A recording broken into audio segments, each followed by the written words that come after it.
जय श्री कृष्ण। सत्य सनातन धर्म यूट्यूब चैनल पर आप सभी का स्वागत है। ओम नमो नारायणाय नमः। आइए सुनते हैं ज्येष्ठ मास के कृष्ण पक्ष की अपरा एकादशी की कथा। इस दिन सबसे पहले भगवान का पूजन करें। भगवान के सामने फल समर्पित करें।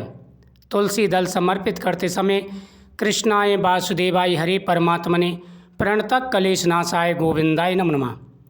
सबसे पहले भगवान से प्रार्थना करें कि हे गोविंद, आज मैं एकादशी का व्रत रखूँगा या रखूँगी। हे स्वामी, आप मेरे व्रत को स्वीकार करें। आज मैं चाहते हुए कोई पाप नहीं करूँगा और साथ ही साथ आपका स्मरण रखूँगा।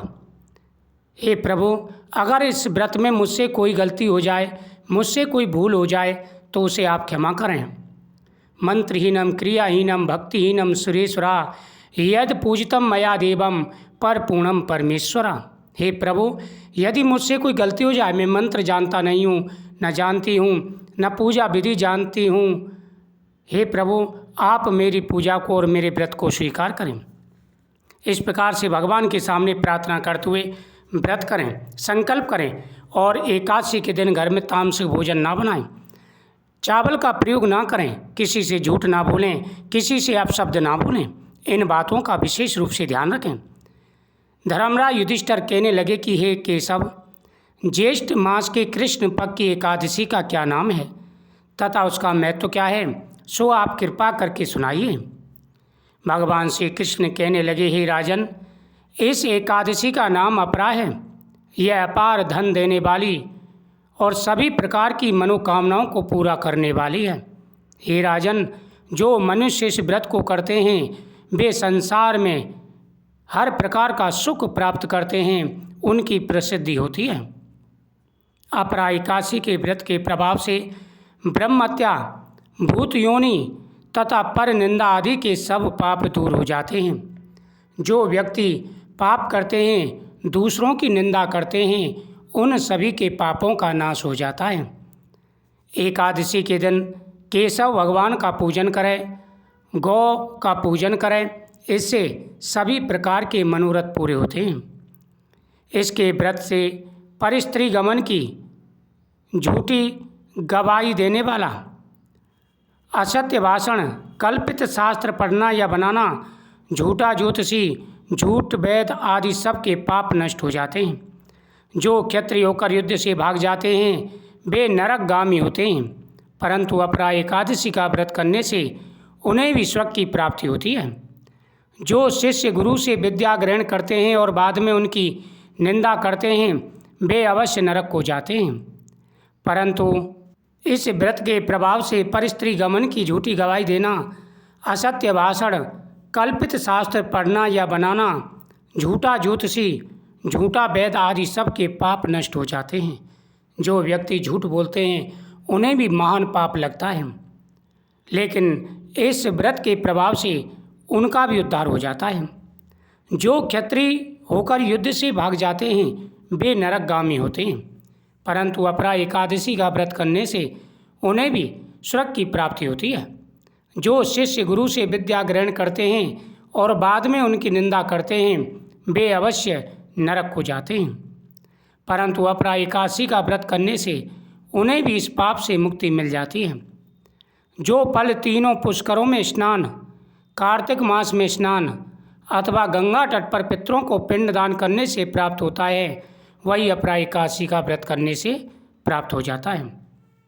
यानी गंगा स्नान करने से जो फल प्राप्त होता है, या फिर पुष्कर में स्नान करने से, कार्तिक मास में स्नान करने से, गंगा तट पर स्नान करने से, या पिंडों को दान करने से, पितरों के लिए जो पिंड दान करते हैं उससे जो जितना भी पुण्य प्राप्त होता है उतना मात्र इस एकादशी का व्रत करने से फल प्राप्त हो जाता है। मकर के सूर्य में प्रयागराज का स्नान, जब मकर राशि में मकर संक्रांति पड़ती है, जब प्रयागराज में स्नान करते हैं उसका जितना फल होता है, शिवरात्रि का व्रत करने से जो फल प्राप्त होता है, और सिंह राशि के बृहस्पति में गोमती नदी में स्नान करने से जो फल प्राप्त होता है, कुंभ में केदारनाथ या बद्रीनाथ के दर्शन करने से जो फल प्राप्त होता है, और सूर्य ग्रहण के समय जो कुरुक्षेत्र में स्नान करने से फल प्राप्त होता है, वही फल इस एकादशी के व्रत के करने से मिल जाता है। स्वर्ण अथवा हाथी घोड़ा का दान, यज्ञ में स्वर्ण दान अथवा अर्ध प्रसूता गौ का दान करने से जो फल मिलता है, वही फल अपरा एकादशी के व्रत से मिलता है।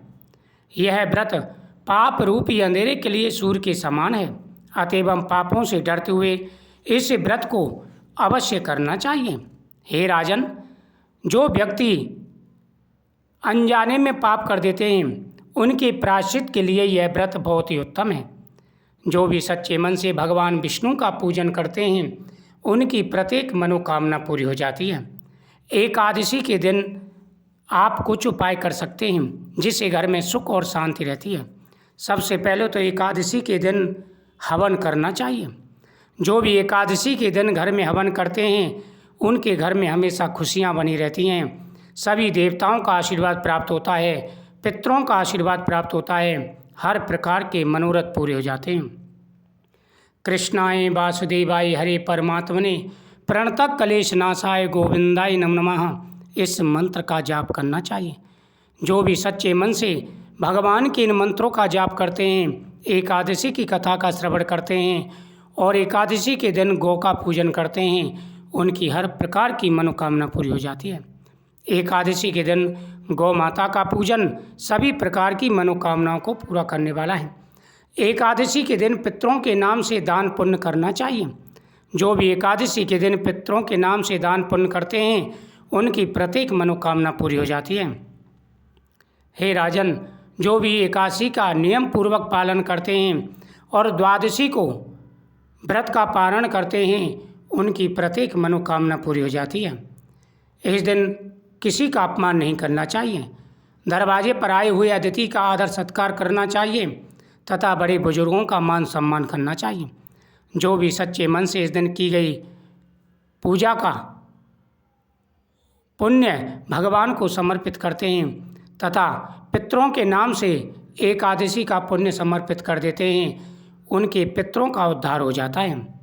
ओम नमो भगवते वासुदेवाय नमः, इस मंत्र का जाप करने से जाने अनजाने में किए गए पापों का नाश हो जाता है। पीपल वृक्ष के नीचे दीपक जलाकर परिक्रमा करने से सभी प्रकार की मनोकामनाएं पूरी हो जाती हैं।